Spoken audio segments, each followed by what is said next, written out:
Hello, watchers, and welcome back, listeners. It's your host, Fran Eden, bringing you another Hero Atlas reading. Today, we are going to go through Enchantress, Enigma, Faceless Void, Grimstroke, and Gyrocopter. So, without further ado, Enchantress. You know what I love? Everything. Aishuta first greeted me in a large verdant glade in the dense depths of the Night Silver Woods. A hidden heathland that I would have never found had a veritable menagerie of sprites not led me there. "I heard you came seeking me," she said. Her voice pleasant and put me at ease instantly. "I sent my friends to bring you here. What is it you desire?" Her woodland companions chirped, twittered, and cooed in euphoric awe. I had heard that Enchantress could control weak-minded beings. Seeing how completely she enraptured these feeble-brained creatures firsthand was remarkable. "I wish to write of your exploits," I bowed, "for posterity's sake."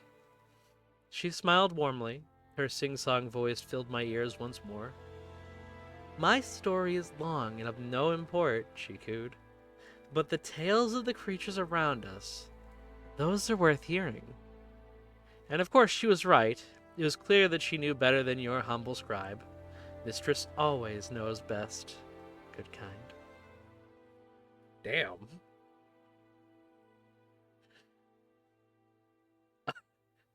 I haven't read like most of these beforehand, and damn.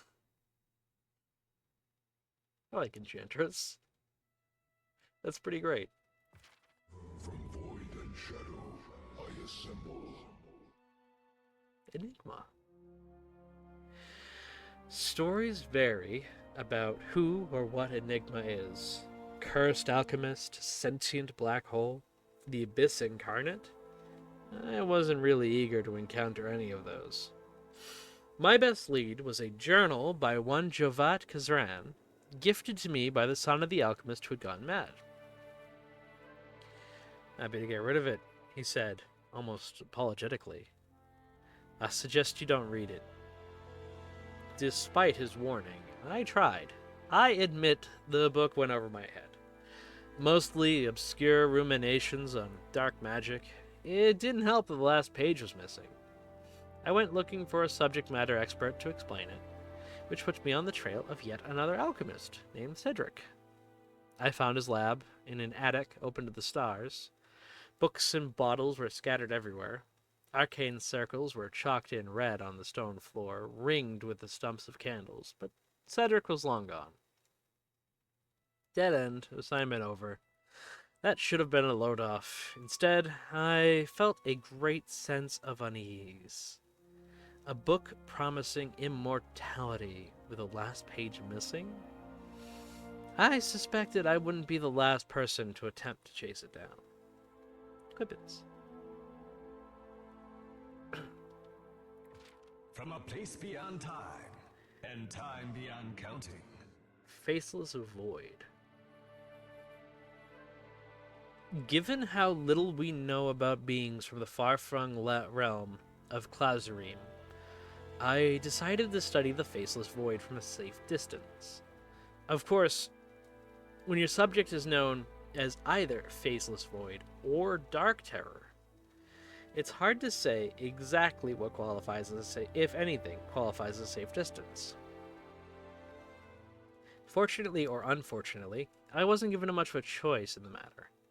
I tracked him beneath the dense canopy of the Felstrath jungle for a day? 5 days? I couldn't tell. But every time I caught a glimpse of his horrid form, my feet grew leadened, slowing my pace as he continued on unfettered. Occasionally, I'd get near enough to get a decent look at him, but he'd instantly appear twice as far as he'd been a second ago. Eventually, I found myself frozen completely, and he sidled up to get a sniff. It appears that he didn't see me as a threat, thank the gods. He simply cocked his head, looked at me up and down with his eyeless, faceless face, and strode away. I stood and stared at him, transfixed. After that, I decided it is best not to pursue him further. Dark Tower is likely one of those mysteries best left unsolved. Good kind.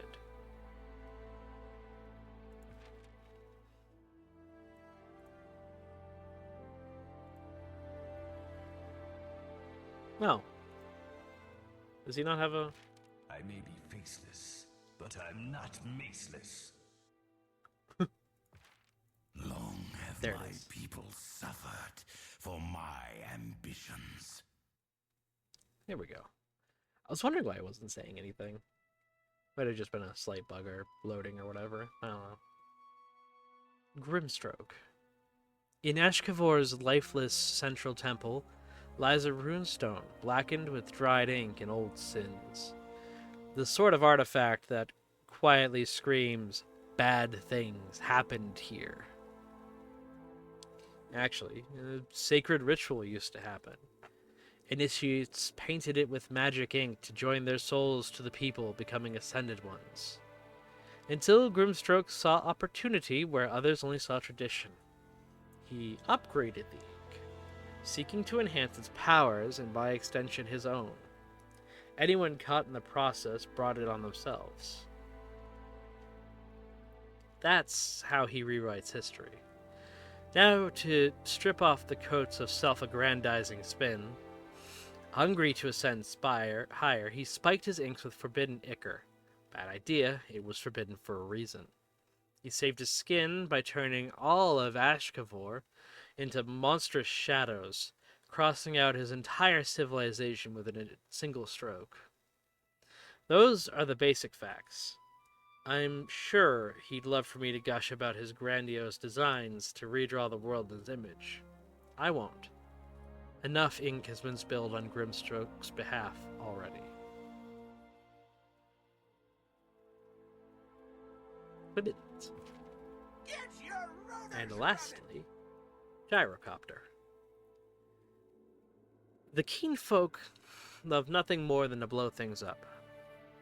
Making things explode is a family tradition, a grenade tossed lovingly from generation to generation.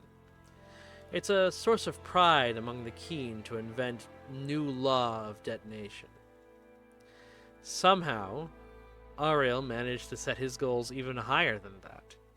He wanted to learn how to fly, to taste the wind in his teeth, to hear the roar of propellers in his ears, and feel the bombs leaving his hands as they dropped on his unsuspecting victims below. Everyone told him it can't be done, said Derval Swiftcrack. And we keen folk are pretty gullible. We think anything can be done, so that's saying something.